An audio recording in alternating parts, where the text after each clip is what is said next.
O pecado como resultado da queda do homem, alma e espírito. Até agora consideramos apenas como o pecado afetou o lado físico do homem, e como um cérebro doente ou danificado pode não responder de maneira correta. Mas será que percebemos que o pecado atingiu cada parte de nosso ser, moral e espiritual, assim como físico? Nós prontamente concordaríamos que a tendência a mentir, roubar ou matar é evidência definitiva do pecado que está em nós por causa da queda do homem. Devemos reconhecer, no entanto, que a alma e o espírito são afetados pela queda do homem, não apenas em nossa tendência de cometer pecado, mas também ao manifestarmos anormalidades que o pecado causou. Somos todos nascidos neste mundo como pecadores perdidos. Enquanto a essência do mal não está nem no próprio corpo, nem na natureza humana e suas faculdades, mesmo assim, tudo isso é prejudicado por ela. Davi podia dizer no Salmo 51, versículo 5: Eis que em iniquidade fui formado, e em pecado me concebeu minha mãe. Paulo diz em Romanos capítulo 7, versículo 18: Porque eu sei que em mim, isto é, na minha carne, não habita bem algum. O termo a carne, como usado nas Escrituras, às vezes refere-se ao ser natural completo do homem, corpo, alma e espírito. Abre parênteses.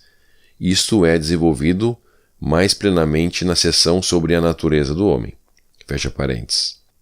As Escrituras nos dizem que somos naturalmente filhos da desobediência, entre os quais todos nós também antes andávamos, nos desejos da nossa carne, fazendo a vontade da carne e dos pensamentos.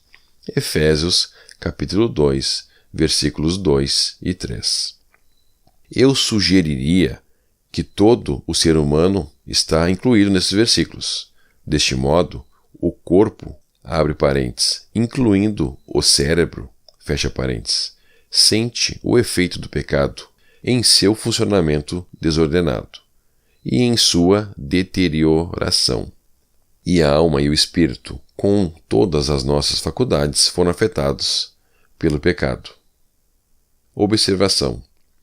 Do mesmo modo, lemos do Senhor Jesus que padeceu por nós na carne.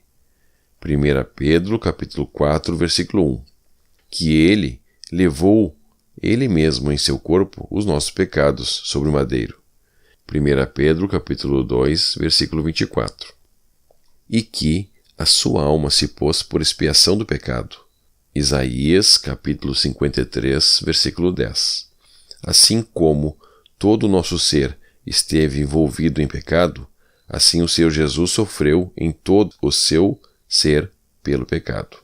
Em seu livreto Autoestima, o autor afirma: Muitos de vocês estão cientes de que há diferentes tipos de personalidade e que, de uma maneira geral, podemos todos nos encaixar em abre parênteses, ou em uma combinação, fecha parênteses, desses diferentes tipos. Por exemplo, algumas pessoas são muito trabalhadoras, bem disciplinadas e bem organizadas. Essas são pessoas que podem gerenciar qualquer coisa e que geralmente realizam muitas coisas nesse mundo. Sem dúvida, essa capacidade foi-lhes dada por Deus. E é justo dizer que eles teriam essa capacidade, mesmo se o homem não tivesse caído. Mas essas pessoas geralmente possuem um lado negativo, pois são muitas vezes arrogantes e intolerantes para com os outros. Elas podem ser sarcásticas e muitas vezes não trabalham bem com os outros. Eles podem subir ao topo no mundo dos negócios e estar em posições gerenciais, porém às vezes não são apreciados por seus subordinados. Por outro lado, há aqueles que são bem mais abertos e amigáveis, e que são o que chamaríamos de pessoas do povo. Eles são intuitivos, podem perceber os sentimentos das outras pessoas e reagem adequadamente. Eles geralmente possuem muitos amigos e são bastante apreciados pelos outros, Novamente, este é um traço dado por Deus, e seria parte deles antes da queda. Do lado negativo, essas pessoas muitas vezes têm um problema com autodisciplina e sentem dificuldade de disciplinar os outros. Eles acham mais fácil comparecer a um compromisso pontualmente, gerenciar seus assuntos de maneira ordenada e tomar responsabilidades seriamente. O que vemos nas personalidades dos homens, incluindo nós mesmos, é parte o que Deus, em sua sabedoria, criou, e parte o que o pecado causou. Vemos beleza na natureza e reconhecemos a obra de Deus, mas então vemos a ruína que o pecado trouxe. Algumas das chamadas doenças mentais ou distúrbios comportamentais são, de fato, uma expressão exagerada de respostas mentais e emocionais normais, mas sem a integração adequada e o equilíbrio com outros traços que permitem que o indivíduo agisse normalmente.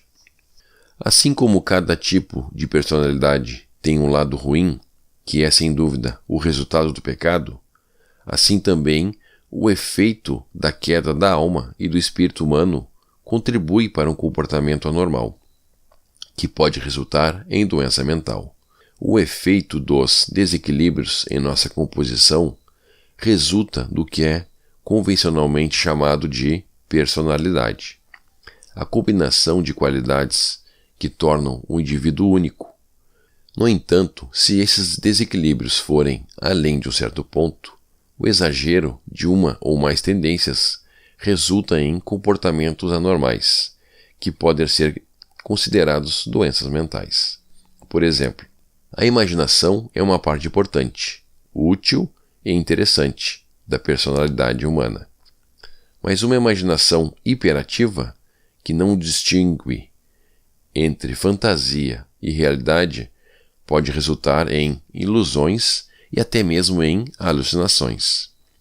Consideremos uma doença mental bem conhecida, tal como o transtorno maníaco-depressivo, abre parênteses, ou bipolar, fecha parênteses. Seria meramente uma condição física? Ou será que há mais coisas envolvidas? Seria causado simplesmente por um cérebro que está condicionado a ocasionalmente decolar em um voo frenético, seguido por uma falha correspondente na depressão? Sem dúvida, parte disso é causado por uma distorção na função cerebral, e este é um motivo pelo qual as drogas psicotrópicas podem aliviar os sintomas. No entanto, eu acredito que as Escrituras nos levariam a crer que o pecado que afeta a alma e o espírito e o eu consciente também está envolvido. Como já observamos, a alma e o espírito interagem com o corpo, abre parênteses, o cérebro, fecha parênteses, de um modo que apenas Deus pode compreender totalmente. E uma vez que o pecado permeou cada parte do ser humano, o efeito disso é sentido no corpo, alma e espírito. Muitos crentes já sofreram de distúrbios mentais e continuam a sofrer. Em alguns casos, isso se deve muito a fatores que vão além do controle deles, como no caso de William Cowper, o famoso escritor de hinos que viveu no século XVIII. Quando ele se sentia bem, ele conseguia escrever lindos hinos, tais como Airy Gold Head Built the Mountains e Misterioso é Nosso Deus, do inglês God Moves in a Mysterious Way, e até mesmo poemas mais leves como The Height of John Gilpin. Mas quando a depressão o tomava, ele era assombrado pela escuridão do desespero e várias vezes tentou suicídio.